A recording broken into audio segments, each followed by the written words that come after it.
Okay, good morning, class. So, our lesson for today is all about the uses of water from the different sources nga sa ato pa.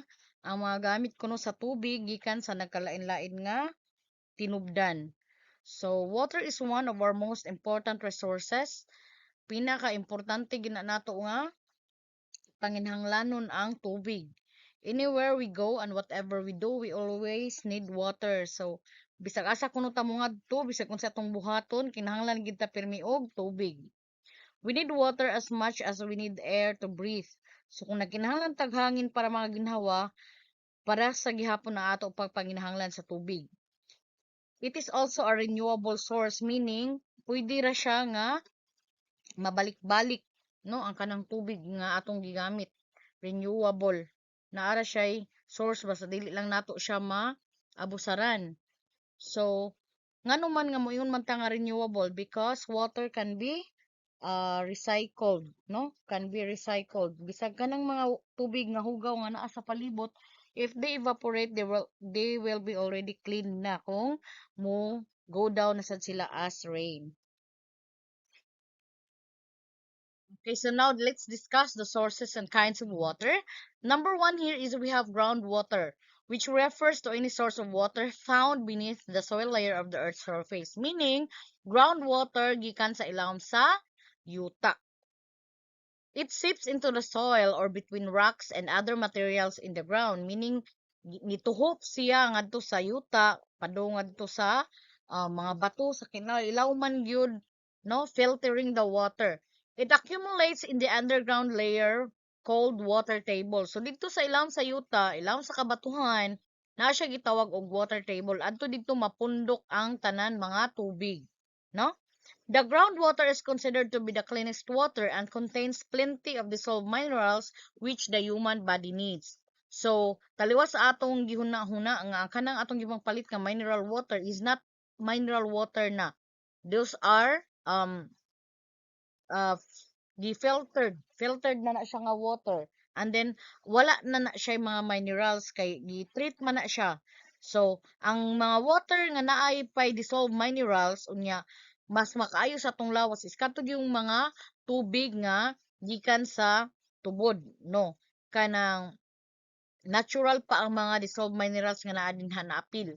But we have to look into the factors nga tingali ang tubod sad nga gikuhaan is naapoy, like for example sa uban mga tubod na naori lunangan sa igbaw, so pwede na siya nga maka kuano makahugaw sad sa tubig. So magbantay gid gihapon sa mga sources of water, pero kanang gikan sa tugripo okay na siya kay tungod kay naman na siya mga tangke, no, naman siya mga tangke. But dili lang gyapon mo kumpiyansa kay labaw na kung naay ka na mahitabo nga mga bagyo or kusog nga uwan which is makapalubog sa tubig, di ba sad maayo nga mainom to nato og apil ang mga sediments o ang mga yuta, no? So most of the communities obtain their water from the underground aquifers. Kana siyang mga kanang kuano kanang gikan sa tubod water. Rock formations capable of holding large amounts of fresh water. So kana siya guys, mao na siya ang naa sa atong mga gripo. Pollution, seawater contamination, and overuse threaten this valuable resource. So kung dili nato ampingan ang tubig, kay for example, nung patakataglabay sa to basura which is makapollute na siya sa ato ang tubig. And then kana sang kuan ano kanang mga industrialization usa sa na siya sa makaguba sa ato ang source of water which is the underground water. Example sa atong mga underground or groundwater is kaning gitawag natong spring, no? And then tubod na siya, natural nga tubod gikan sa ilam sa yuta. But moingon kay tagwil kanang atabay, no, pwede na siyang man-made nga gikaut gyud nato siya gikan sa ilawom sa yuta aron nga makakuan ta og tubig, makakuha tag tubig. So there you go guys, mo na siya ang number one nga source sa ato ang water, the underground or the groundwater. Now let's proceed to number two, which is the surface water, which includes any above ground collection of water such as rivers, lakes, oceans, and ponds, no? Tanan tubig nga naa sa ibabaw sa yuta, mao na siya gitawag og surface water. Mga kanang sapa, kanang lake, para sa ato ang Lake Danau, no? So surface water na siya. Kanang dagat is surface water sa na siya.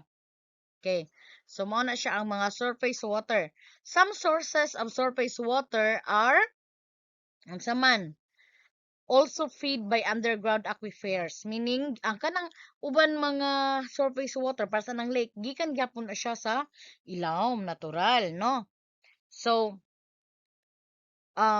surface water accounts for 80% of the waters humans use. Kanang naa na sa igbaw nga tubig. Okay? So unsa to ang usa sa source sa surface water is kaning ocean, or kind sa surface water is kaning gitawag natong ocean and sea water. These are salt water. Okay, so under sa surface water, number 1 diri ang atong gitawag og ocean and sea water. These are salt water and are also called hard water. No, hard meaning gahi. So, unsa man ni sila, ngano man gitawag manig hard? So, the ocean and sea water are not potable water. Meaning, dili siya nato pwede ilungag, dili siya nato pwede imnon, no? Unless salt and other impurities are removed. But as I've seen in the kanang katong Jessica sa gabi na atoy usa ka part sa Bantayan Cebu nga luoy kayo ang mga tao tungod kay moinom na lang gid sila sa tubig nga parat, no? And then dili kayo tungod kay um imbis nga ma-quench ang atong kauhaw, matambalan atong kauhaw is na-dehydrate noong tagsamot, no? Kay parat ang tubig unya sa ato pa, kay parat pa man ang tubig, wala pa to siya na filter og maayo. So, na tendency nga napa to siya mga kugaw nga naka-cause og sakit-sakit sa mga tao didto, no? But good to know nga naay mga tao nga nitabang nila didto para mahatdan sila og mga limpyo nga tubig. So mao na kita dinhi sa atong isla, we are very lucky nga naatay tubig bisan og lisod na og agas atong mga gripo, at least napagyapon tay kakuhaan og mga limpyo nga tubig nga magamit natong luto, magamit nato pag inom, no? So naa diri mo sud ang kaning gitawag nato og desalination. Unsa man ni siyang desalination? Timan ini ha. Desalination is the process by which salt is removed from water. Meaning, gikuha ang asin nga naa sa tubig aron mahimo siyang potable. Salt water is 97% of all water and is found mostly in our oceans and seas. So, 97% sa sources of water sa tibuok kalibutan is salt water na ay asin. Mao na nga kinahanglan gyud nga ampingan natin atong mga groundwater tungod kay maura na siya ang ato ang matawag og potable water unless ma-desalinate nato ang mga ocean and sea water para magamit nato siya paglungag or pag-inom. Okay. Next kind of surface water is kaning gitawag nato og fresh water. Unsa man sad ni siyang fresh water? The fresh water are those that are found in lakes, rivers, and streams, ponds, wetlands, reservoir, glaciers, and even groundwater. So katong groundwater nga number 1 source sa ato ang tubig is considered under siya sa fresh water. Only 3% of the water on earth is considered fresh water. Imagine, sa kadaghan sa tubig sa tibuok kalibutan, only 3% is considered fresh water because 97% belongs to seawater, parat. So with a mere 30% of that small amount being found as groundwater. So 30% ra sa kanang gamay nga porsyento pagin sa fresh water, mauray naa sa groundwater. Meaning maura siya kanang safe gyud or potable or clean nga pwede na to ma-extract para sa pag-inom or pagluto. Unless i-filter nato ning mga uban klase sa fresh water like the lakes, rivers, streams. But in some places, ang kani silang napay mga tao nga direkta ra gid sila mokuha didto sa ilang rivers sa og tubig, no? Kung limpyo sad gyud to gyud ang ilahang rivers didto. So pollution decreases the quality of fresh water. Again, pollution usa gina siya sa problema nowadays nga makapagamay sa ato ang makapagamay sa sources of water, apektar no sa quality sa ato ang fresh water. The pollution is caused by a combination of runoff from agricultural chemicals, poorly managed industrial processes, and lack of adequate treatment for sewage and urban waste. Meaning, ang kanang pollution sa atong water, guys, pwede na gikan sa kanang magbaha. Unya, ang baha nga gikan sa mga daruhan, sa mga kanang basakan, nga naay mga gitawag nato og kanang fertilizers, which are chemicals, no? Can pollute our water. Unya, kanang mga industrial, kanang mga pabrika nga naa sa daplin sa mga dagat, daplin sa mga sapa. They can also cause pollution.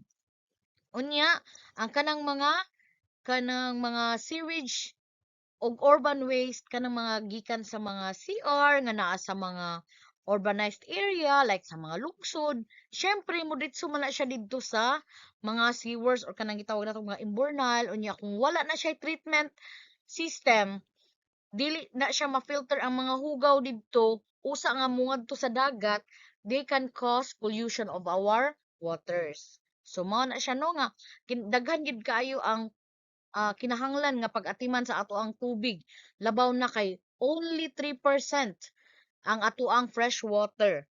So example sa atong mga fresh water mao na naagibutang diha no, rivers, sapa, lake para sa anang sa Lake Danau, creek, mga gagmay-gagmay nga kanang kuano, gagmay-gagmay, mas gamay ni siya sa sapa.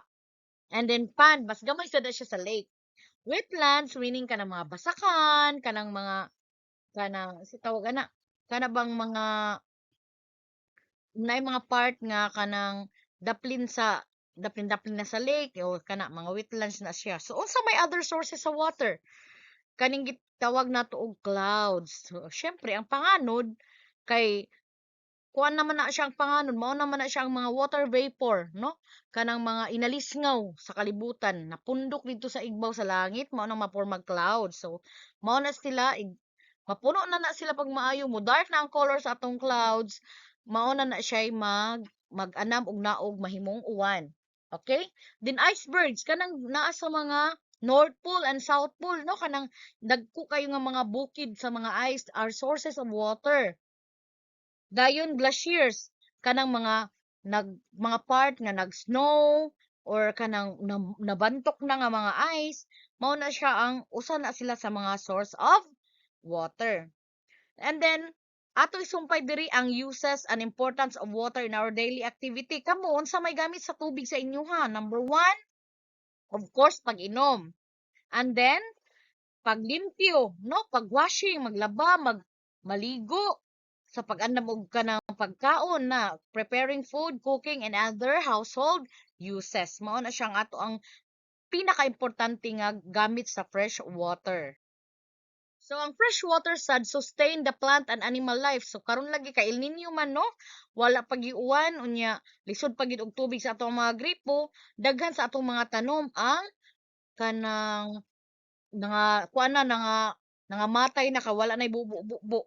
Unya importante gid kaayo ang tubig para sa ato ang mga animals kay like us moinom baya sad gid ang mga animals, no?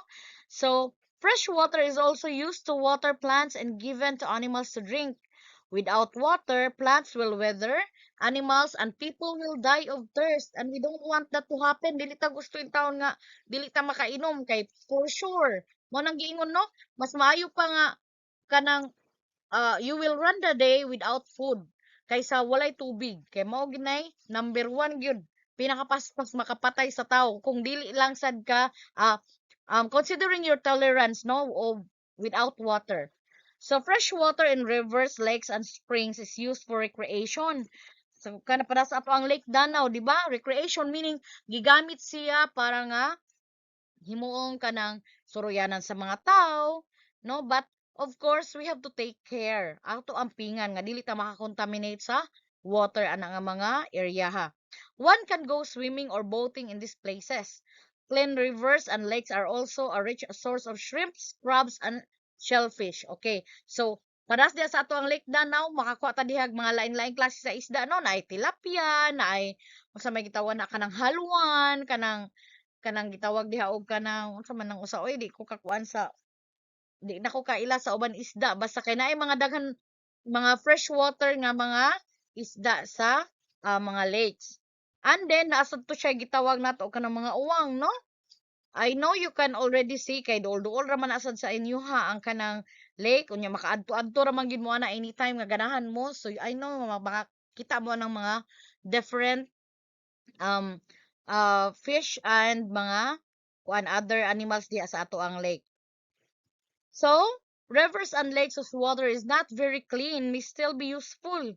Kay as of now, as we have known, ang kanang ato ang Lake Danau karon is usa na siya sa kanang gitawag og source of water, no? But they will have to undergo filtration processes na siya mga stages nga ay undergo mechanism na para nga malimpyo siya ang tubig aron magamit sa ato ang mga balay.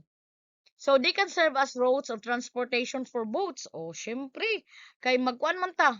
Pwede man ta mamangka din ha sa ato ang mga lake and rivers. Water may also be used in farms for irrigation and livestock watering and factories. So, katong mga places nga dool sa Lake Danau, example ning Lake Danau because mao ning naa diri dool sa atua, we can see nga around Lake Danau na mga tao nga nagtanom og humay. Of course, their water source, their irrigation comes from the Lake Danau itself, no? So inana na siya ang gamit sa atoang lake. Then next we have the uses of seawater. Unsa may gamit sa aning tubig gikan sa dagat? Seawater is of course the habitat of aquatic plants and animals as well as other marine organisms. Daghan nagpuyo dinha sa ato ang seawater nga source of food sad nato. Syempre isda, mga kasag, mga pasayan, ug uban pang klase sa mga mananap diha sa dagat.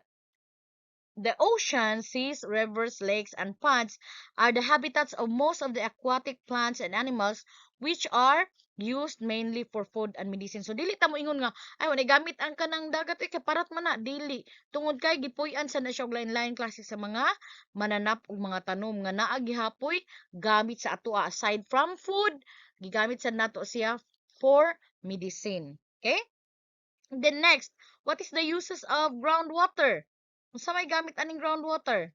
So the groundwater is a safe source of water and considered the cleanest water, pinakalimpyo because it contains plenty of dissolved minerals which the human body needs. It is also used for irrigation, for our crops as our food. Likewise, it is important component in many industrial